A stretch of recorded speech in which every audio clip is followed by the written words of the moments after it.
Okay बेटा, आज की क्लास शुरू करते हैं। पहली बात, गुड मॉर्निंग सभी को। आइए, समय कम है, आज थोड़ा सा तेज पढ़ेंगे।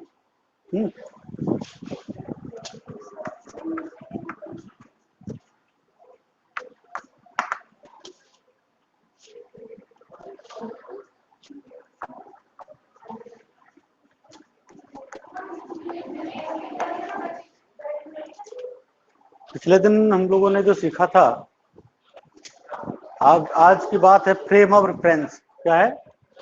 Frame of reference. Frame of reference.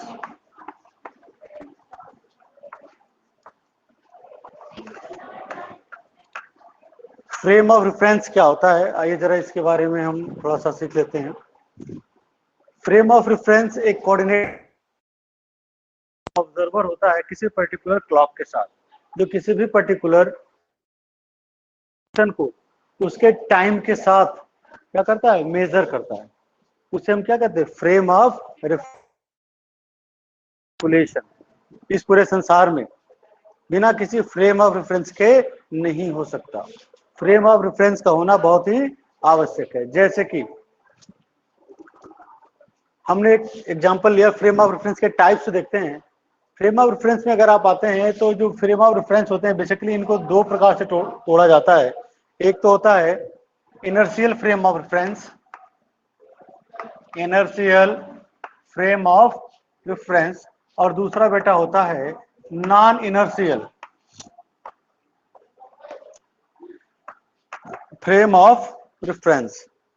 जो बच्चे आज नए आए हैं, जैसे कि आकाश आया है, इसने ऑनलाइन क्लास आज तक नहीं ली, कई बार फोन करने के बावजूद। हाँ, चलिए, वो जो भी मैटर है, इस बात का आप सभी ध्यान रखेंगे। मेरे पास आपके लिए क्षमा नाम की चीज नहीं है। स्पेशली सब्जेक्ट पर, विषय वस्तु पर जो चीजें मैंने आपको बार बार बताई हैं कि ये गलतियां मत करना, उस पर क्षमा आपको कदापि नहीं मिलेगी, क्योंकि वो अपराध।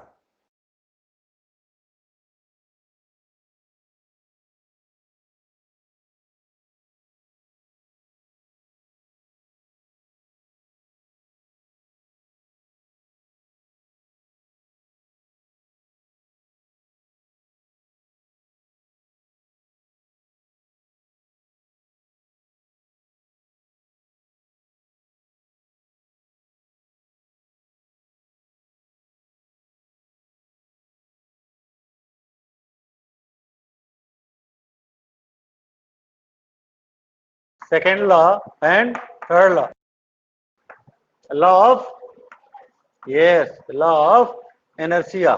सेकंड क्या था? बोलिए बोलिए। Yes, law of momentum. और लास्ट वाला क्या था? Law of action and reaction. Law of action and reaction, ठीक है ना? तो इनर्शियल फ्रेम ऑफ रेफरेंस कहता है, इनर्शियल फ्रेम ऑफ रेफरेंस कहते हैं, फॉर एग्जांपल जैसे हम बात करते हैं, एक कार सीधी सड़क पर यूनिफॉर्म स्पीड से या यूनिफॉर्म वेलोसिटी से भागती हुई जा रही है, ये स्टेटमेंट किस कैटेगरी में आएगा? इसमें या इसमें? यूनिफॉर्म मोशन, यानी कि लॉ जो है आपका, it means this statement fall into category of inertial frame of reference. दूसरा क्या होता है? ना, ये आपका सिलेबस का पार्ट नहीं है, this is not part of syllabus, लेकिन इसको पढ़ाना इसलिए बेटा जरूरी है क्योंकि अभी जो हम लोग उसकी गहराई में कूदेंगे, तो अगर ये छोटी छोटी चीजें जो सपोर्ट, जैसे आप दाल बनाते हैं, सब्जी बनाते हैं, अगर आपको सपोर्टेड मटेरियल ना दे दिया है, आलू दे दिया गया, एक आध दो सब्जी दे दी कि बनाओ, बना लोगे क्या? अरे भाई, और भी सपोर्टेड मटेरियल चाहिए, थोड़ा सा तड़का लगाना है, प्याज भी चाहिए, थोड़ा सा मसाला वगैरह भी चाहिए, है ना? तो वैसे सिमिलर पैटर्न पर ये चीजें होती हैं। तो ये तड़का लगा रहे हैं सिलेबस को आगे बढ़ाने के लिए, तो ये जानना थोड़ा सा आवश्यक हो जाता है। नॉन इनर्शियल क्या होता है? Non inertial frame of reference, that frame of reference in which Newton, first law, it means law of inertia not hold good. मतलब जो न्यूटन का पहला नियम है लॉ ऑफ इनर्शिया, वो प्रॉपर वे में नहीं लगता।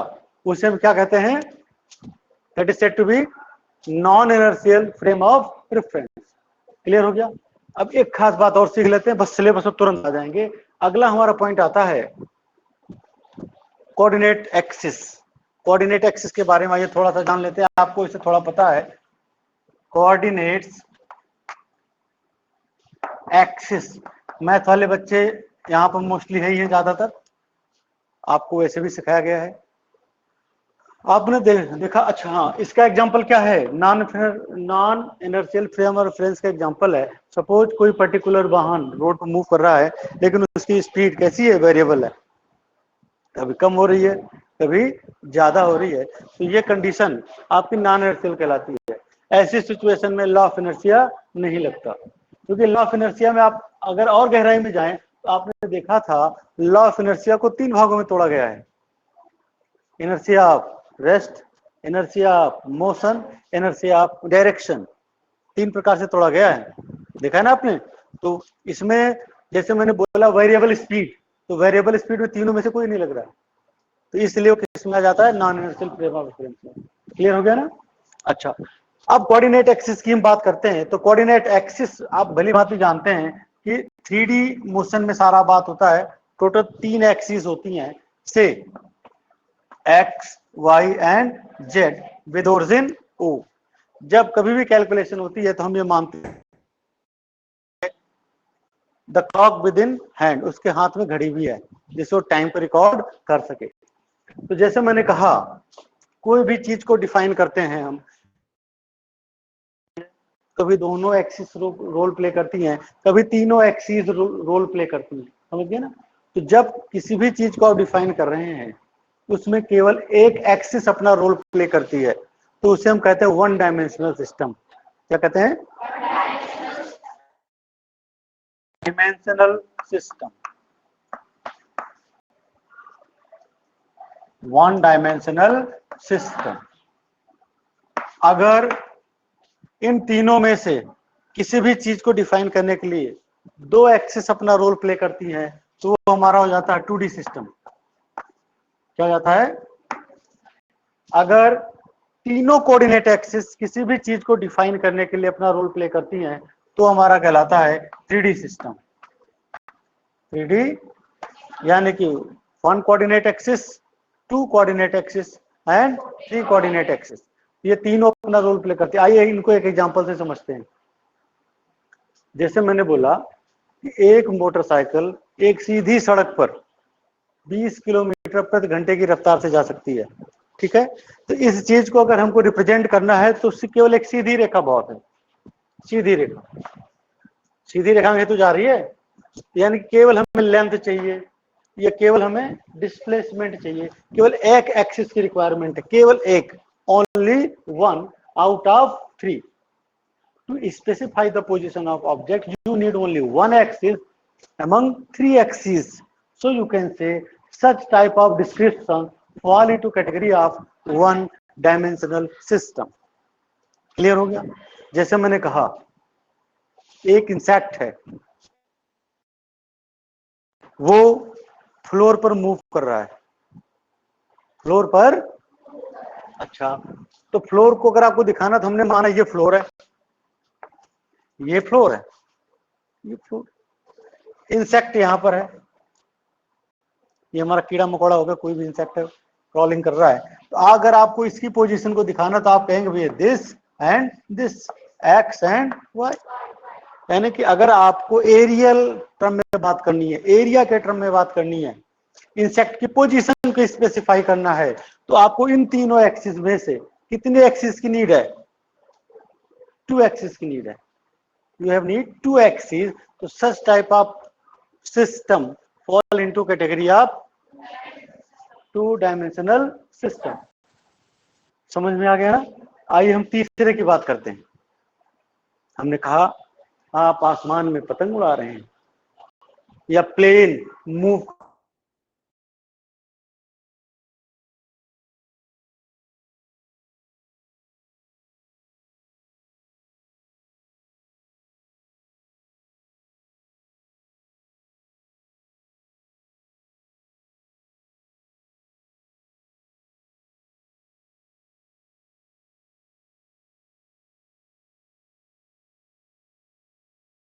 से भी डिफाइन होगा, ब्रेड्थ आ गया, और नीचे से भी डिफाइन होगा, क्या हाइट भी आ गया, लेंथ, ब्रेड्थ, हाइट, तीनों अपना रोल प्ले कर रहे हैं इसकी पोजीशन को स्पेसिफाई करने के लिए। मतलब अगर हम इसके कोऑर्डिनेट एक्सिस की बात करते हैं, इसके फ्रेम ऑफ रेफरेंस की बात करते हैं, तो कौन सा इसमें चलेगा? 3-dimensional system, because we are specifying the position of that particular mobile in which 3 coordinate axis plays an important role to specify the position of mobile. समझ में आ गया ना? और अब हम बात करते हैं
मेहनत से पढ़िए, आप मेहनत से पढ़िए, ये वक्त की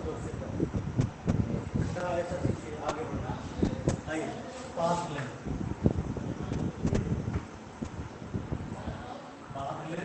और डिस्टेंस एंड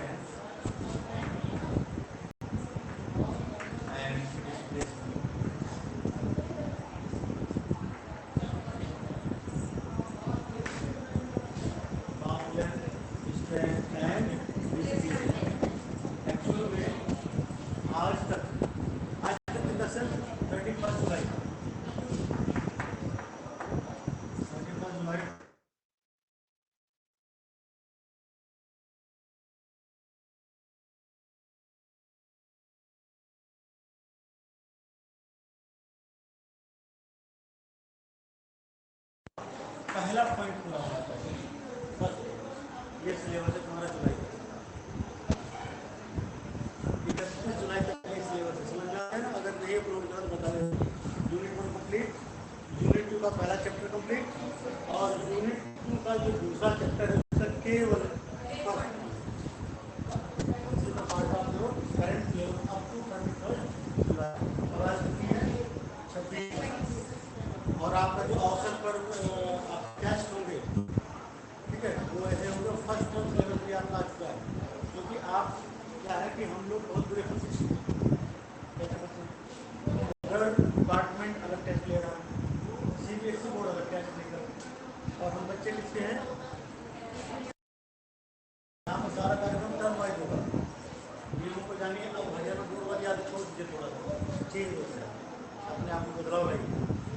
2 टर्म में, दोनों टर्म के सिलेबस मैंने आपके अपलोड कर दिए, आप पढ़ लीजिएगा। लेकिन ये सिलेबस को पूरा ही कर लेते, डिपार्टमेंट कहता है, क्योंकि हम हरियाणा सरकार के एम्प्लाई हैं।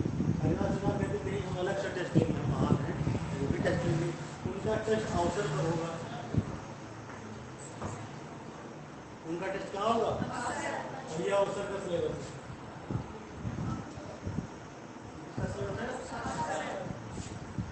इंटरनल असेसमेंट अवसर के द्वारा लगेगी। वो कह रहे हैं इंटरनल असेसमेंट अवसर से लगेगी।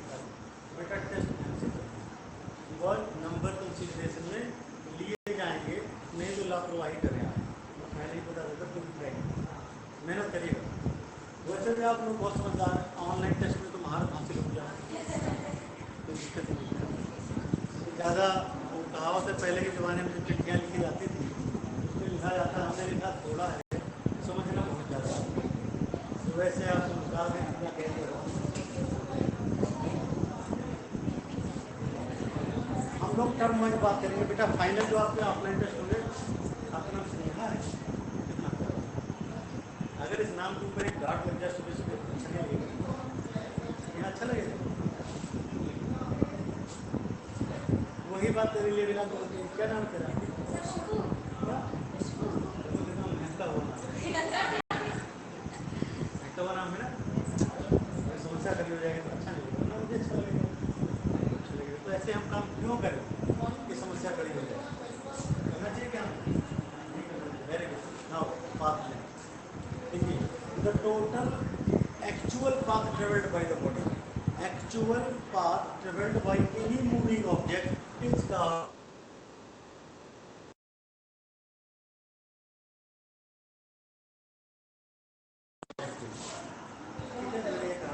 किसी भी वस्तु द्वारा टोटल ट्रेवल किया गया जो पाथ है, किसी भी वस्तु किसी भी ऑब्जेक्ट के द्वारा जो पाथ ट्रेवल होता है उसे हम पाथ लेंथ कहते हैं। क्या कहते हैं?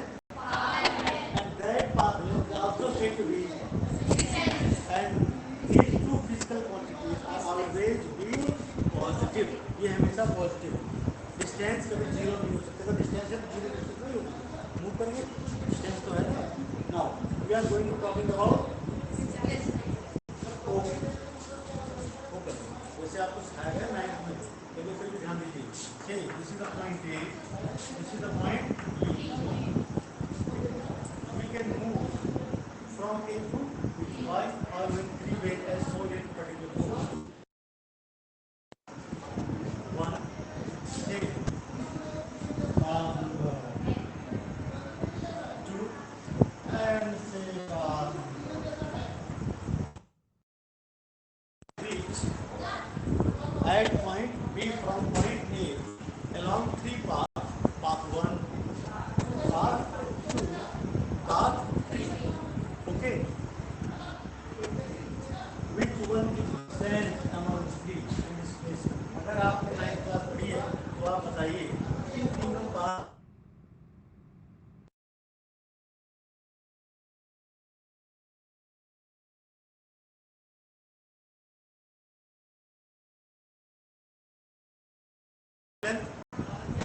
डिस्टेंस कौन कौन है?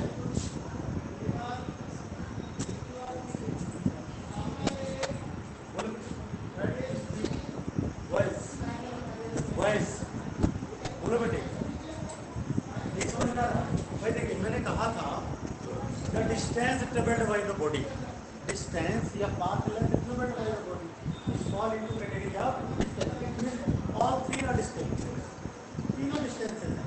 क्योंकि आप यहाँ से यहाँ मूव करेंगे डिस्टेंस है भाई, यहाँ से यहाँ मूव करेंगे डिस्टेंस। अगर आप यहाँ जा रहे हैं, इधर जा रहे हैं, इधर जा रहे हैं, बस मिल जाए और बट